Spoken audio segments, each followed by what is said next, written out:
اعوذ باللہ من الشیطان الرجیم بسم اللہ الرحمن الرحیم اسرار حسین شہاد خدمت ہے۔ عدت کیا ہوتی ہے؟ طلاق اور شوہر کی وفات کے بعد عورت کی عدت کا وقت کتنا ہے؟ کسی بھی عورت کو طلاق ہونے کے بعد شوہر کی وفات کے بعد وہ عرصہ یا پیریڈ جس میں وہ دوسرا نکاح نہیں کر سکتی عدت کہلاتا ہے۔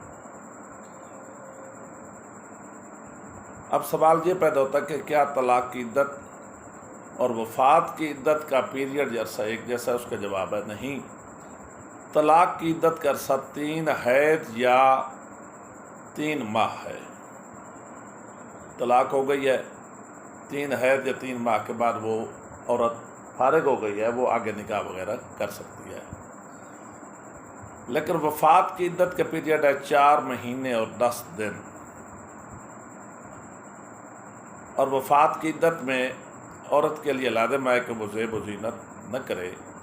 ہاں البتہ ضروری کام کے لیے اگر گھر سے باہر جانا، جاب کرتی ہے، جاب ہولڈر وغیرہ ہے تو وہ جا سکتی ہے، البتہ صاف کپڑے بھی وہ پہن سکتی ہے۔ تیسرا سوال یہ پیدا ہوتا ہے کہ اگر عورت حاملہ ہے تو اس کی عدت کتنی ہے؟ طلاق کی صورت میں بھی اگر عورت حاملہ تھی تو اس کی عدت بچہ پیدا ہونے تک ہے۔ اگر شوہر کی وفات کے بعد اگر بچہ پہلے پیدا ہو گیا تو اس کے باوجود بھی 4 مہینے اور 10 دن کی عدت پورا کرنا عورت کے لیے ضروری ہے۔ مومن سے دعا ہے کہ بندہ نچیز، بندہ کے بچوں، بندہ کے والدین کو اپنی دعا میں یاد رکھیں۔ والسلام۔